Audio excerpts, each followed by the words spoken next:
9 मई की आधी रात भारत के फाइटर प्लेन तैयार थे, जैसे दुश्मनों की सांसें गिन रहे हो। स्केल क्रूज मिसाइल, हैमर बम और हमारे कामिकाज़े ड्रोन भी तैयार थे। पिछले 12 दिनों से एक सीक्रेट कंट्रोल रूम में NSA अजित डोभाल की निगरानी में देश के सबसे घातक दिमाग मिशन बना रहे थे, एकदम चुपचाप मगर जानलेवा। टारगेट थे POK और पाकिस्तान के आतंकी अड्डे। एक एक इंच की खबर सटीक तरीके से रखी गई थी। 2 हफ्ते पहले उन हरामी आतंकवादियों ने कहा था, तो जाके मोदी को बता।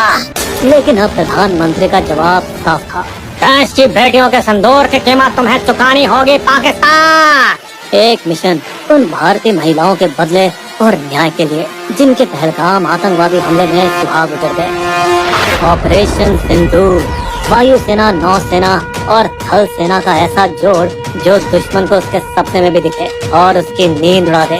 मई रात 1 बजे से 1:30 बजे के बीच हमारे लड़ाकू विमान और ड्रोन ने 24 हमले किए और आतंकवादी संगठनों LET, जैश और हिजबुल मुजाहिदीन के 9 ठिकानों को तबाह कर डाला। 4 पाकिस्तान में और 5 POK में। 70 ढेर, 60 घायल, धुआं कर दिए सारे ख्वाब इनके। इनमें सबसे बड़ा हमला था बहावलपुर में मरकज सुभान अल्लाह कैंप, जो जैश मोहम्मद का मुख्यालय भी था। वही संगठन जिसने 2019 पुलवामा हमले को अंजाम दिया था। इसके साथ ही अब्दुल रऊफ अजहर, मसूद अजहर का भाई, जिसने IC 814 हाईजैकिंग प्लान किया था, भारत के मोस्ट वांटेड आतंकवादियों में से एक, वो भी इसमें जहन्नुम चला गया। साथ ही मसूद अजहर के घर में उसके परिवार के 10 सदस्य और 4 करीबी सहयोगी भी ऊपर निकल लिए। फिर LET मुख्यालय मुरीद के, जहां 26/11 मुंबई हमले के दोषी अजमल कसाब और डेविड हेडली की ट्रेनिंग हुई थी, वो भी नस्तनाबूद कर दिए गए। मुजफ्फराबाद POK में शवाई नल्ला कैंप, एक LET ट्रेनिंग सेंटर, जिनका पहलगाम हमले और 2024 में पहले के सोनमर्ग और गुलमर्ग हमलों में हाथ था, तबाह कर दिए गए। इसके साथ ही साथ ध्वस्त हो गया मरकज अब्बास, जो कि LOC से 13 किलोमीटर दूर था। इस LET कैंप में फिदाइन सुसाइड बॉम्बर्स को ट्रेनिंग दी जाती थी। अगली सुबह 7 मई 10 बजे ऑपरेशन सिंदूर नाम को आगे बढ़ाते हुए 2 महिला अधिकारियों IAF wing commander Vyomika Singh और सेना के कर्नल सोफिया कुरैशी ने मीडिया को जानकारी दी, हिंदू मुस्लिम एकता की मिसाल देते हुए। हमारी कर्नल सोफिया अकेली शेरनी थी, जिन्होंने फोर्स 18 में भारत की कमांड संभाल रखी थी, जहां बाकी देशों की फौज मर्द चला रहे थे। वही नवंबर 2020 में विंग कमांडर व्योमिका सिंह ने अरुणाचल में जानलेवा रेस्क्यू मिशन को लीड किया, जहां मौसम बेरहम था और ऊंचाइयों से भरा था। फिर भी सब झेलते हुए उन्होंने वहां काम किया। दोस्तों, आपको बता दें, उरी के बाद 12 दिन में स्ट्राइक हुई थी। पुलवामा के बाद भी 12 दिन में बालाकोट को उड़ाया गया था और अब पहलगाम के 14 दिन बाद आया ऑपरेशन सिंदूर, अब तक की सबसे बड़ी और घातक स्ट्राइक। दोस्तों, पाकिस्तान बौखला गया है। उसके इंटरनेट के जोकरों ने अफवाह उड़ाई, राफेल गिरा दिया, इंडियन आर्मी बेस तबाह हो गया। पर दोस्तों, PIB ने 2-2 कह दिया है, सब फर्जी है, झूठ का पुलिंदा है। और अटैक के सिर्फ 1 घंटे बाद ही पाक आर्मी ने LOC पार से कायराना बमबारी शुरू कर दी, जिसमें उनकी बौखलाहट नजर आ गई। दुर्भाग्य से बॉर्डर के गांव में 15 मासूम भारतीय मारे गए, जिनमें 4 छोटे छोटे बच्चे भी थे और एक जवान भी शहीद हुआ। तो कहीं ना कहीं ऑपरेशन की कीमत दोस्तों हमें भी चुकानी पड़ी। यहाँ सबसे बड़ी बात ये थी कि IAF ने पूरा ऑपरेशन पाकिस्तानी एयर स्पेस में घुसे बिना कर दिया, क्योंकि स्टेल्थ मिसाइल की रेंज 250 किलोमीटर से ऊपर है। वहीं हैमर की रेंज 50 से 70 किलोमीटर है। और दोस्तों, कामिकाज़े ड्रोन GPS से लैस होते हैं, जिनको कहीं से भी उड़ाया जा सकता है। इसके साथ ही सबसे गहरी चोट लगी जैश मोहम्मद के हेडक्वार्टर को बहावलपुर में, जो कि पाकिस्तान के अंदर 100 किलोमीटर की दूरी पर था। अब क्योंकि हमारे नए हथियारों की रेंज में था, तो हमने एकदम सटीक वार किया। यहाँ गौर करने वाली बात यह है कि भारत ने पाकिस्तानी आर्मी के किसी भी ठिकाने को छुआ तक नहीं, क्योंकि दोस्तों हमें युद्ध नहीं, इंसाफ चाहिए था। लेकिन 7 से 8 मई की रात को पाकिस्तान ने फिर हरकत की। उसके ड्रोन और मिसाइलें 15 भारतीय शहरों की तरफ बढ़ी, पर हमारे सुदर्शन चक्र ने यानी S-400 सिस्टम ने खुद को बिजली जैसे एक्टिवेट किया और सारे पाकिस्तानी हथियारों को हवा में ही फोड़ दिया। ये तो कुछ भी नहीं, फिर हमारे हार्पी ड्रोन निकाले गए और पाकिस्तान के HQ-9 मिसाइल लॉन्चर और एयर डिफेंस को लाहौर में ही ठिकाने लगा दिया। दोस्तों, बता दें कि 8 मई की रात को भी पाकिस्तान ने सस्ते हमास स्टाइल रॉकेट हमले करने की कोशिश की थी जम्मू, पंजाब, राजस्थान के भारतीय आर्मी ठिकानों पर, मगर फिर से इंडिया ने उनका गेम ओवर करके दिखा दिया। तो दोस्तों, पिछले 2 हफ्तों में भारत ने पाकिस्तान पर लगातार दबाव कैसे बनाए रखा, आतंकवादियों की फुल प्लानिंग बेनकाब कैसे की और ऐसा क्या हुआ जिससे हमारी सुरक्षा में सेंध लग पाई।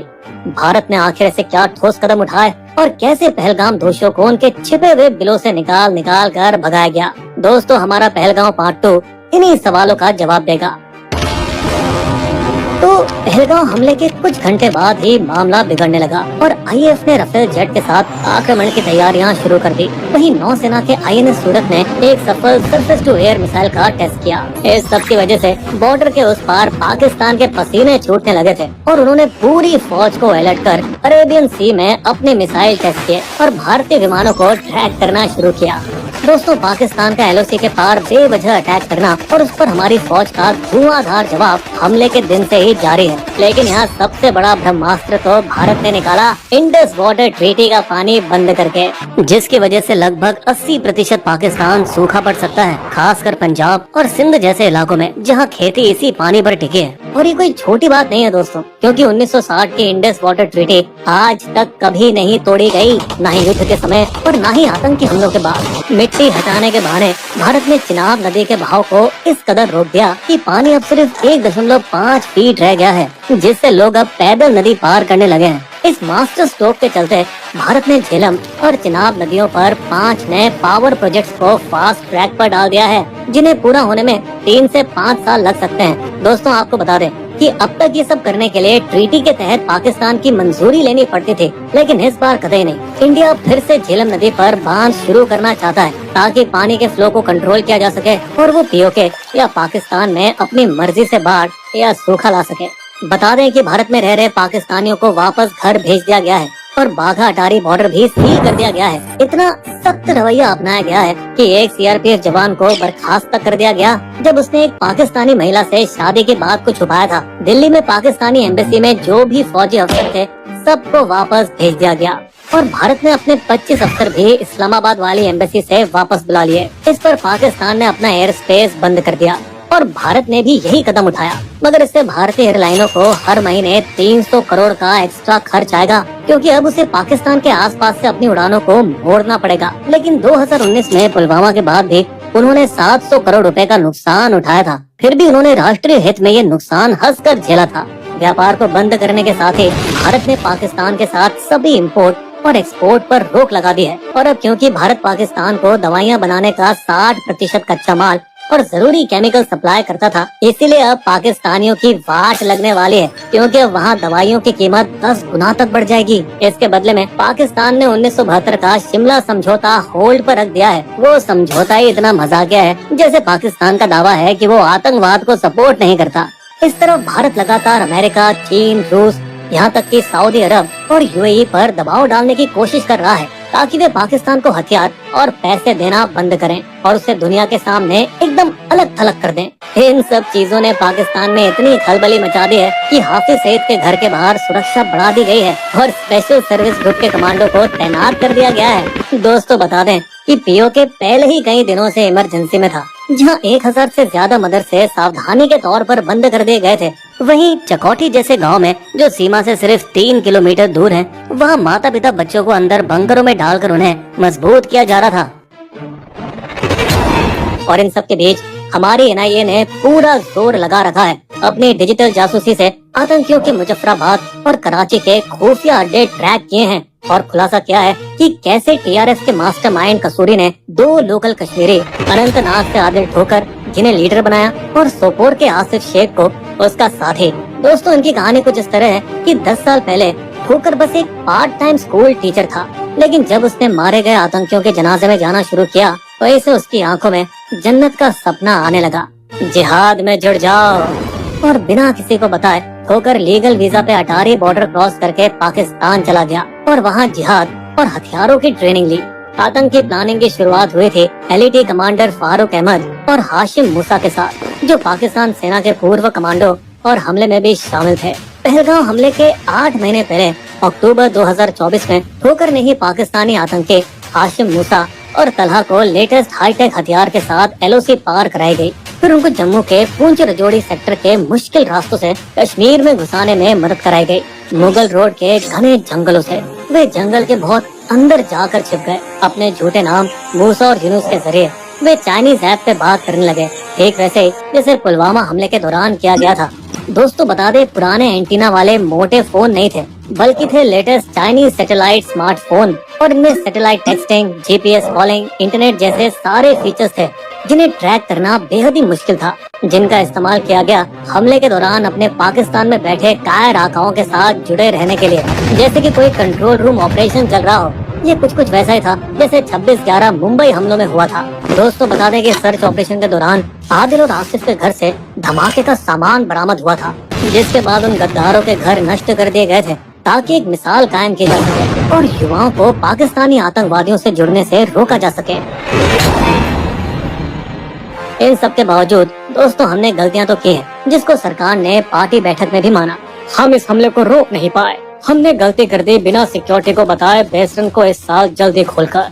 बेसरंग को इस साल जल्दी खोल दिया गया बिना सिक्योरिटी को बताए। लेकिन दोस्तों रिपोर्ट्स कहती है कि बेसरंग तो साल के ज्यादातर टाइम खुला ही रहता है, सिर्फ बहुत ज्यादा बर्फ पड़ने पर ही बंद होता है। यहाँ समस्या दरअसल ये थी कि सबसे पास का चेक पोस्ट भी बहुत दूर था, पहाड़ी के बेस पर 10 से 11 किलोमीटर दूर, जहाँ राष्ट्रीय राइफल आरआर की 3री बटालियन और सीआरपीएफ की 116वीं बटालियन तैनात रहती है। इसी वजह से ऊपर बेसरंग पर फोर्स काफी देर बाद पहुंची, क्योंकि पहले 2.5 किलोमीटर तो एटीवी और बाइक से कवर किए गए, लेकिन अगले 4.5 किलोमीटर उन्हें कीचड़ और दलदल में भागते हुए कवर करना पड़ा। दोस्तों बता दें कि रॉ और आईबी ने अप्रैल की शुरुआत में ही अलर्ट जारी कर दिया था, लेकिन कहीं और का।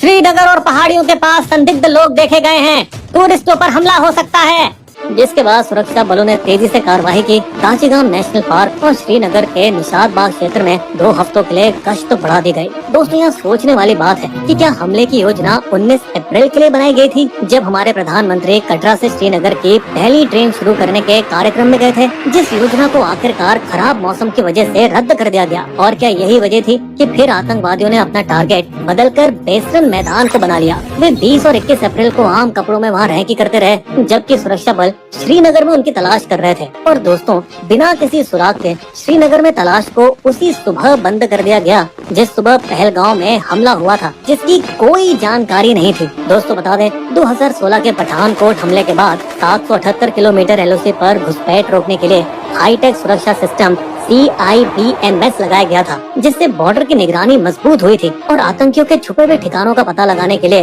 ड्रोन से निगरानी की जा रही थी, जो कि पीर पंजाल के घने जंगलों की वजह से पूरी तरह से नाकाम हो गई। वहीं बेसरंग जैसे हाई रिस्क जोन में ना तो कोई कैमरा था, ना ही कोई ड्रोन, और तो और 2020 में चीन के साथ झड़पों के चलते 3री राष्ट्रीय राइफल आरआर को पूर्वी लद्दाख में भेजना पड़ गया था, और उसी दौरान उसका कुछ हिस्सा दोबारा बेसरंग के पास मुगल रोड के इलाके में तैनात किया जा रहा था जब ये घटना हुई थी। और इसी वजह से पिछले 5 सालों से बेसरंग घाटी के आसपास मुगल रोड के 10 किलोमीटर के बफर जोन की सुरक्षा सिर्फ 116वीं सीआरपीएफ बटालियन ही संभाल रही है। और इसी सिक्योरिटी गैप का फायदा उठाकर आतंकियों ने पीर पंजाल के जंगल और गुफाओं में अपने अड्डे बना लिए थे, जिसके बाद ये साफ नजर आ रहा था कि कैसे दोनों चीन और पाकिस्तान से लड़ने की वजह से हमारे सुरक्षा बलों को विभाजित और खींच दिया गया था। और ऊपर से सरकार ने जब कोरोना के दौरान फौज की भर्ती बंद की तो सेना में 1.2 लाख जवानों की कमी भी हो गई थी। लेकिन दोस्तों सुधार के कदम शुरू हो चुके हैं। पहलगाम के 17-18 सबसे खतरे वाले पॉइंट्स पर सीआरपीएफ के चेक पोस्ट और ड्रोन सर्वेलेंस लगाए जा रहे हैं, और 72वीं इन्फेंट्री डिवीजन ने लद्दाख में राष्ट्रीय राइफल्स की जगह ले ली है,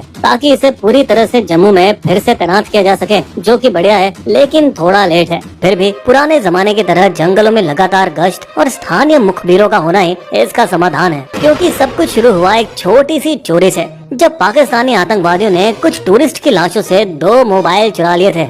हाँ, वही मोबाइल जो बने भारत की सुरक्षा एजेंसियों के सबसे बड़े सुराग, जिसकी मदद से उन्होंने आतंकियों को ढूंढ निकाला अनंतनाग के हपटनार गांव के पास के घने जंगलों में। लेकिन दोस्तों वो जंगल का रास्ता खतरनाक था और हमारी सेना के पहुंचने से पहले ही आतंकी एक बार फिर गायब हो गए। फिर कुछ दिन बाद हमारे सुरक्षा बलों ने उन्हें फिर ढूंढ निकाला और कुलगाम के जंगलों में हुआ एनकाउंटर, लेकिन आतंकी फिर से तूफान के धुएं की तरह गायब हो गए। इस बार खास बात ये थी कि पहले जैसे ये लोग गांव वालों के घर में जबरदस्ती घुसकर खाना खाते थे, अब भूखे आतंकी डिनर टाइम पर घरों में घुसकर जल्दी से रोटी चावल उठाकर भाग जाते हैं, जिससे ये पता चलता है कि कई स्थानीय कश्मीरी इन आतंकवादियों का समर्थन नहीं कर रहे, बल्कि सुरक्षा बलों को जानकारी देने में मदद कर रहे हैं। यहाँ तक कि वे मोमबत्ती लिए आतंकी हमले का विरोध भी कर रहे हैं, जो पहले कभी नहीं हुआ। इंडियन नेवी के लेफ्टिनेंट विनय नरवाल की पत्नी, जिनकी इमेज वायरल हुई थी, वह भी इनके समर्थन में आई। मुझे बस शांति चाहिए, मुस्लिमों और कश्मीरियों के प्रति कोई नफरत नहीं फैलनी चाहिए। जिस वजह से उन्हें टारगेट बना दिया गया, उन्हें ट्रोल्स द्वारा गाली दी जा रही है। लेकिन फिर यहाँ हमारी सरकार ने हिंदू मुस्लिम एकता का नेक संदेश दिया। एक हिंदू और एक मुस्लिम महिला अफसर को ऑपरेशन सिंदूर का चेहरा बना दिया, जो कि एक बहुत ही घातक और तगड़ा हमला था, जो पाकिस्तान को अगला आतंकवादी हमला करने से पहले 2 बार सोचने पर मजबूर करेगा। दोस्तों, हमें उम्मीद है कि हमले के सीधे जिम्मेदार आतंकवादियों को भी जल्द ही पकड़ लिया जाएगा। इस भारी तनाव की घड़ी में हम ये आशा करते हैं कि दोनों न्यूक्लियर देशों के बीच जंग नहीं, अमन हो।